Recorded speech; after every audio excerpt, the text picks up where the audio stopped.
আসছে 21শে জুলাই, আসছে সেই ঐতিহাসিক দিন যেদিন বদলে দেয় বাংলার রাজনৈতিক মানচিত্র। আর সেই সমাবেশকে অভূতপূর্ণ সফলতা দিতে ময়দানে নামছে মেদিনীপুর সাংগঠনিক জেলা যুব তৃণমূল কংগ্রেস। আগামী 12 জুলাই মেদিনীপুর শহর সাক্ষী থাকবে এক ঐতিহাসিক মহা মিছিলের। যুব শক্তি, জনতার ঢল আর নেত্রীর স্বপ্ন সব একসঙ্গে ধ্বনিত হবে রাস্তায়, মাঠে এবং জনসভায়। এই মহা মিছিল সফল করতে ব্লক থেকে ব্লকে, অঞ্চল থেকে অঞ্চলে প্রস্তুতি সভা করছেন যুব তৃণমূল সভাপতি নির্মল চক্রবর্তী। আজ দাঁতন 2 ব্লকে পার্টি অফিসে জমজমাট প্রস্তুতি সভা উপস্থিত ছিলেন যুব সভাপতি থেকে অঞ্চল নেতৃত্ব ইফতেখার আলী, কার্তিক চন্দ্র জানা, বিপ্লব বেরা সহ অনেকেই। এই মিছিল শুধু পথ হাঁটা নয়, এক শপথ, এক প্রত্যয়। বিধানসভা নির্বাচনের আগে যুব সমাজের বার্তা, আমরা প্রস্তুত, আমরা একসাথে। সভা থেকে যুব তৃণমূল সভাপতি বিপ্লব বেরা স্পষ্ট জানিয়ে দিলেন, মেদিনীপুর শহরের বুকে হবে ঐতিহাসিক মহা মিছিল। নেতৃত্ব দেবেন আমাদের অনুপ্রেরণা সায়নী ঘোষ। 21শে জুলাই শুধু একটা তারিখ নয়, এটা আত্মবিশ্বাসের দিন। মেদিনীপুর তৈরি, তৃণমূল প্রস্তুত, আর যুব সমাজ অপ্রতিরোধ। এবারের 21শে নির্বাচন সত্যি একটু অন্যরকম, তার কারণ আগামী 26শে নির্বাচনের আগে আমাদের এটাই তৃণমূল কংগ্রেসের সবচেয়ে বড় কর্মসূচি, যেখানে সারা বাংলা থেকে প্রত্যন্ত বুথ থেকে মানুষ ধর্মতলামুখী হন শহীদ তর্পণ, এবং তার সাথে সারা বছরের যে কর্মসূচি সেটা মাননীয় মুখ্যমন্ত্রী এবং আমাদের দলের চেয়ারপারসন সম্মানীয় মমতা বন্দ্যোপাধ্যায় সবার উদ্দেশ্যে তিনি বার্তা রাখেন। আগামী কর্মসূচি সম্বন্ধে দলের সর্বস্তরের নেতৃত্ব থেকে কর্মীদের অবগত করেন। দলের সাধারণ সম্পাদক অভিষেক বন্দ্যোপাধ্যায় প্রত্যেক বাড়ি 21শে জুলাইয়ের মঞ্চ থেকে দলীয় কর্মীদের সুশৃঙ্খল থাকার বার্তা দেন এবং দলীয় কর্মসূচির বার্তা দেন।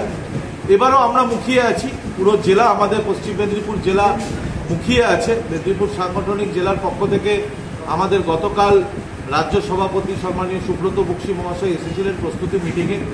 আমরা ইতিমধ্যে প্রতি ব্লকে ব্লকে যাচ্ছি, প্রস্তুতি মিটিং করছি, এবং 21শে জুলাইকে সামনে রেখে আমাদের আগামী 12ই জুলাই মেদিনীপুর সাংগঠনিক জেলা তৃণমূল যুব কংগ্রেসের উদ্যোগে একটি মহা মিছিল আমরা অনুষ্ঠিত করতে চলেছি, যেখানে রাজ্য তৃণমূল যুব কংগ্রেসের সভানেত্রী সায়নী ঘোষ মহাশয় উপস্থিত থাকবেন এবং ছাত্র সভাপতি প্রণামপুর ভট্টাচার্য উপস্থিত থাকবেন। আমরা 20,000 মানুষের যুবদেরকে নিয়ে আমরা ওই দিন মিছিল করব এবং জেলার সবাইকে আহ্বান জানাবো 21শে জুলাই এই তাৎপর্যপূর্ণ যে সমাবেশ হতে চলেছে তাতে সবাইকে আমরা আহ্বান। বিরোধীরা অভিযোগ করছে যে 21শে জুলাইয়ের মঞ্চ তৃণমূলের রাজনৈতিক শো অফ, কি বলবেন?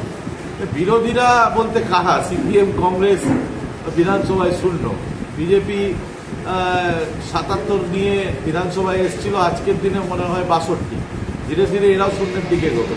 বিরোধীদের আপনি মাঠে ঘাটে কোথাও পাবেন না, আপনি বিরোধীদের পাবেন টিভির চ্যানেলে, বিরোধীদের পাবেন সোশ্যাল মিডিয়াতে।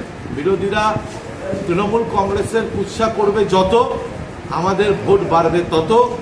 আরও বেশি কুৎসা করুক, আমরা 2026-এ 250-এর বেশি সিট নিয়ে এবারে আবার চতুর্থবারের জন্য মমতা বন্দ্যোপাধ্যায়কে মুখ্যমন্ত্রী। 21 তারিখ উত্তরকন্যা অভিযানের ডাক দিয়েছেন রাজ্যের বিরোধী দল নেতা শুভেন্দু অধিকারী। পাগলে কিনা বলে, ছাগলে কিনা খায়। কে বিরোধী দল? কে চিনত ওকে? তৃণমূল কংগ্রেস করে মমতা বন্দ্যোপাধ্যায়ের আঁচলে থেকে রাজনৈতিক পরিচয় লাভ করেছে। মাতৃসম মমতা বন্দ্যোপাধ্যায়কে যে ভাষায় উনি আক্রমণ করেন, নিজের বাবা মাকে কি ভাষায় কথা বলে আমি জানি না, কিন্তু গোটা পশ্চিমবঙ্গ দেখছে বিরোধী দলনেতা কি ভাষায়, কি কালচার নিয়ে পশ্চিমবঙ্গের রাজনীতিটা করছে। মানুষ ওকে প্রত্যাখ্যান করেছে, ওর মুখ পচে গেছে, ওকে মানুষ আগামী দিনে আরো বেশি করে প্রত্যাখ্যান করবে। সাংগঠনিক জেলার যুব সভাপতি নির্মলতার উপস্থিতিতে সাতটি অঞ্চলের 7 জন যুব সভাপতি সহ 7টি অঞ্চলের মাদারের সভাপতিকেও আমরা আজকে এই প্রস্তুতি মিটিংয়ে ডেকেছিলাম। আমরা যুবর ব্লক কমিটি তারাও উপস্থিত ছিল। 21শে জুলাই নিয়ে আমাদের যে আবেগ, যে ভালোবাসা, যে ধর্মতলা যাওয়ার যে উৎসাহ, সেইটা নিয়ে আলোচনা হলো এবং এই আলোচনায় আমরা আজকে সিদ্ধান্ত নিলাম যে জেলায় 12 জুলাই আমাদের একটা মহা মিছিল আছে 21শে জুলাই নিয়েই। সেই মিছিলে আমরা কাছাকাছি আমাদের ব্লক থেকে 2,500 যুবক আমরা উপস্থিত হব। তার ব্যবস্থা কিভাবে করা যাবে সেটা নিয়ে আলোচনা, এবং 21শে জুলাই আমরা কিভাবে ধর্মতলায় পৌঁছাবো সেটা নিয়েও আজকে আলোচনা করব। যুবর সাথে মাদারের যে দ্বন্দ্ব, কোথাও কি 21শে জুলাই প্রভাব পড়বে? না, আমাদের ব্লকের কথা আমি বলতে পারি। আমাদের ব্লকে মাদারের সভাপতি সেই ইফতেখার আলীর নেতৃত্বে যুবরা যেভাবে সংগঠিত হয়েছে, আমাদের মধ্যে কোনো দ্বিধা দ্বন্দ্ব নেই। কি নাম আপনার? বিপ্লব বেরা, দাতুন 2 নম্বর ব্লক তৃণমূল যুব কংগ্রেসের সভাপতি।